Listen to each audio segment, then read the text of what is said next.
अस्सलामु अलैकुम वरहमतुल्लाहि वबरकातुह। आज आपकी खिदमत में सूरत आल इमरान की आयत नंबर 120 का तर्जुमा पेश करने लगे हैं।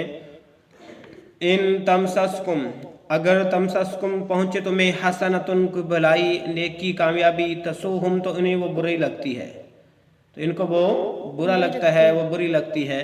अगले पेज पे चलते हैं।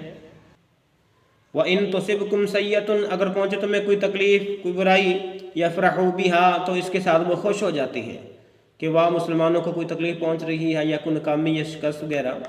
व इन तस्बिरू, ए मुसलमानों अगर तुम सब्र करो, व तत्तकू, और परहेज़गारी इख्तियार करो, ला यज़ुर्रुकुम, वो कुछ भी बड़ा नुकसान नहीं कर सकते, कैदुहुम शैया, कैदुहुम उनकी चालें, शैया कुछ भी, इन्नल्लाह बेशक अल्लाह ताला, बिमा यअमलून, जो कुछ वो करते हैं, मुहीत, उसको वो घेरने वाला है। इसका बामहावत तर्जुमा पढ़ते हैं। बामहावत तर्जुमा सुन लो। तुम्हें अगर भलाई मिले तो ये न खुश होते हैं, हाँ अगर बुराई पहुँचे तो खुश होते हैं। तुम अगर सब्र और परहेजगारी करो तो इनका मकर तुम्हें नुकसान न देगा, अल्लाह ताला ने इनके अमालों का हाथा कर रखा है। ये थी सूरत आल इमरान की आयत नंबर 120। इजाज़त दीजिए, अल्लाह हाफ़िज़।